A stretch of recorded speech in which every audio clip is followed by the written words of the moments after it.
Hi everybody, this is Rabbi David Foreman and welcome to Parshat Shoftim. You are watching Aleph Beta. What are the grand overarching things we can do in life that if we do them successfully can actually give our lives meaning, can answer the question, why was I put here in the world? Or if not quite that, how do I make my life worthwhile now that I am here? I actually devoted an entire course here at Aleph Beta to such questions. It's an audio course that was recorded recently and put on our site for a short while, entitled The Meaning of Life. We're in the middle of turning it into a video series, so it will come back to our site once that's done. But I want to get back into these questions here because I think that this week's Parsha actually, in just the space of a few sentences, puts out for us a remarkably coherent framework for thinking about these questions of meaning. And I want to sketch that out for you here today. This week's Parsha tells us that before going out to war, community leaders are meant to address the troops on the eve of battle and to tell four kinds of people to go home and not to fight. Who are those four kinds of people? Well, we're going to go through them, and as we do, let's play one of my favorite games. Which one of these things is not like the other? Which of these people stands out as different than the others? Here they are. Person number one. Mi ha'ish asher bana bayit chadash. Who is the person who has built himself a new home, v'lo chanacho, and has not yet lived in it? Yelech v'yashov leveito. Let such a man leave the battlefront and return home to live in his house, pen yamut b'milchama, lest he die in war, and another man come and take over his house instead of him. Umiya asher nata kerem, and who is the man who has planted for himself a vineyard, v'lo chilolo, and has not yet tasted the first fruits of that vineyard? Yelech v'yashav leveito, let him go back and return to his house, lest he die in war, and another man take over his vineyard. Umi ha'ish asher eras isha, and who is the man who is engaged to a woman, v'lo lakacha, but has not yet married her? Let him go home to her, lest he die in war and another man take her. And finally, the fourth. Mi ha'ish hayare, who is the person who is afraid of battle, v'rach halevav, and is of soft heart? Yelech v'yashov leveito, let him go back and return home, v'lo yimas et levav echav kilvavo, and let him not melt the hearts of his brethren, as his own heart has been melted in fear. So if you just read through these four kinds of people, it's pretty clear that the last one is different from all the others. You see, the last one goes home for the good of the community.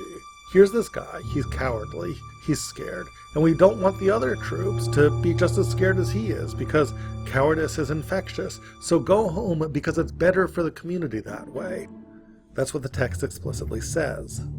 But when you look at the other three, there's a private imperative. The reason why they're supposed to go home has nothing to do with the interests of the community. It has to do with the interests of those individual soldiers themselves. The guy who has built himself a house and hasn't yet lived in it should go home. Why? Because it would be a tragedy for him if he were to die in war and not get a chance to live in that house. Same thing for the fellow who's engaged to be married. Same thing for the person who planted a vineyard. It's about them, not about the community. And if it's about them and not about the community, then I have a question to ask you. And it goes like this. I can understand the idea of a community excusing a soldier from battle on the basis of some individual private need. A good example, albeit fictional, comes from Steven Spielberg's film Saving Private Ryan. In that film, a mother loses 3 of her children in battle on the same day, and when the War Department finds out about it, a high-ranking general makes the decision to send a platoon into Normandy with the express purpose of extracting the final remaining child of this woman from battle.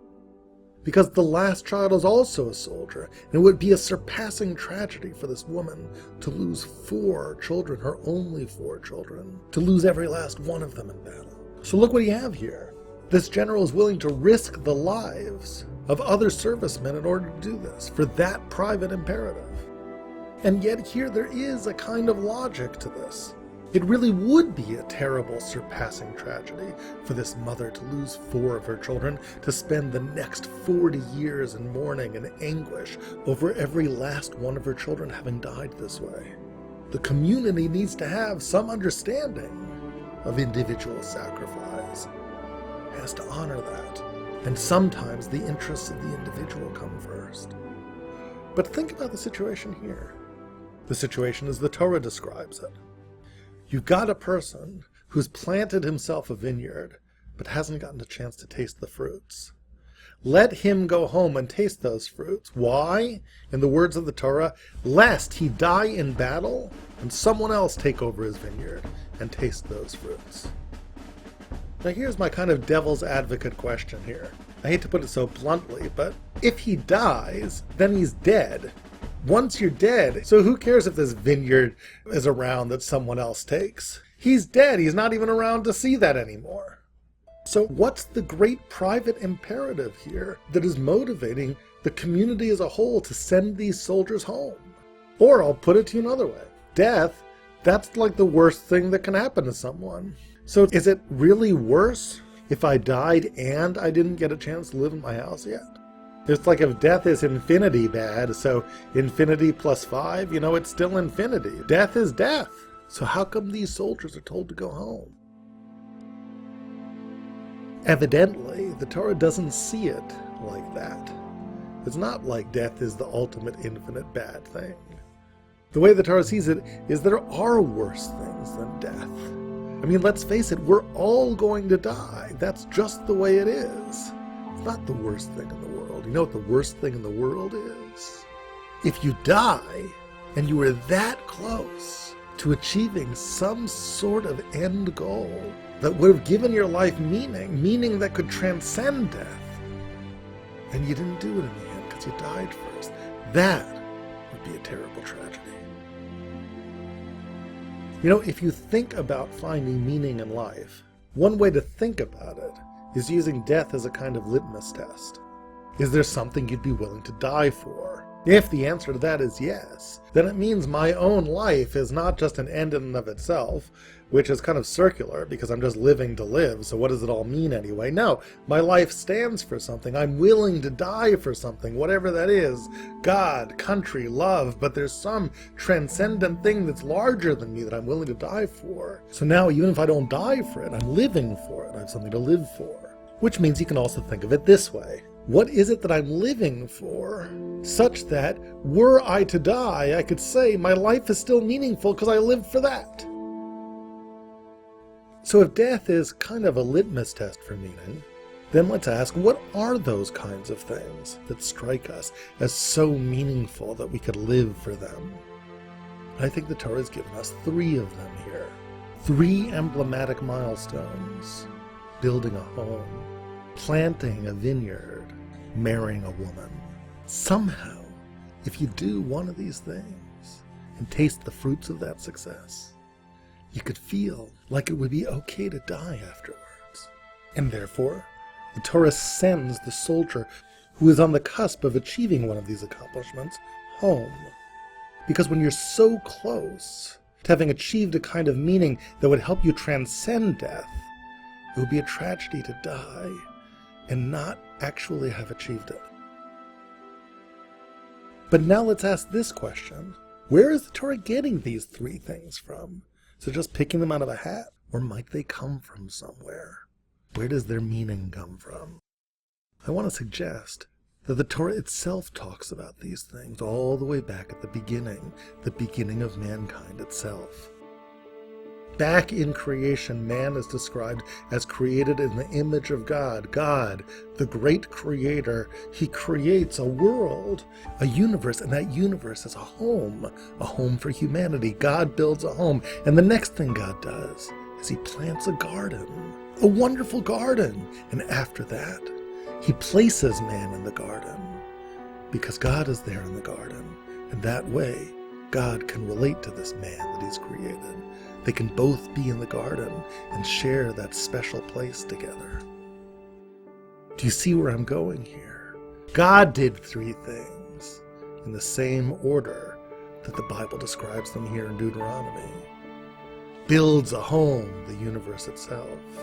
Plants a garden, this wonderful vineyard. And places the being that he loves in that garden in order to relate to him there. What are the human analogies to these things? Man is described as created in the image of God. We too do these three things, just like God. God did these things because they were meaningful to him. We do them because they're meaningful to us. Here's what we do.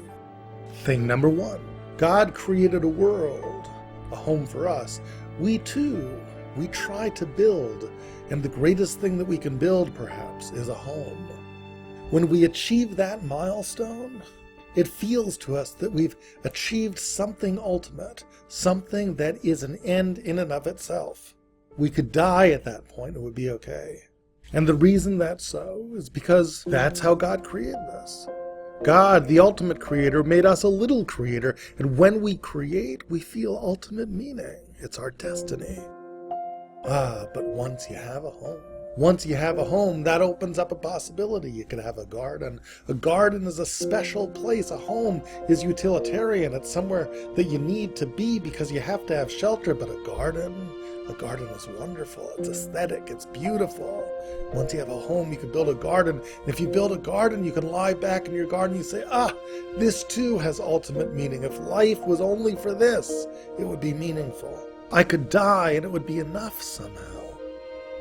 But then that too opens a door. You say to yourself, I have this home, I have this garden. I could share it. Relationship can be had there. I can give it as a gift to the one that I love. Who can I bring into this home and garden that I can relate to and love? God did it for man when he invited us into the garden and asked us to partake of all these wonderful fruits. We do it when we marry and share the bounty of our lives with a spouse, with our family.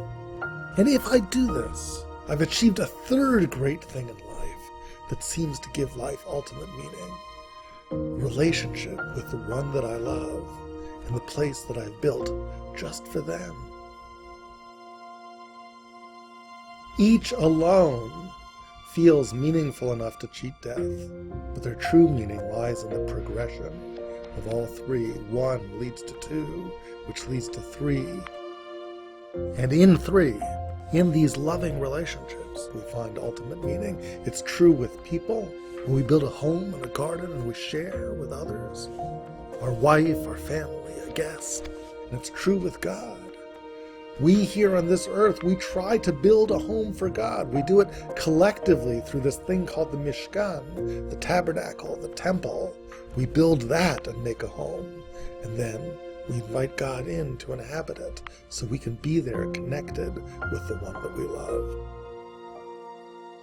These three things really are the grand ends in and of themselves through which we human beings find a reason to be alive and a mechanism of cheating death. Building, planting, and above all, relating.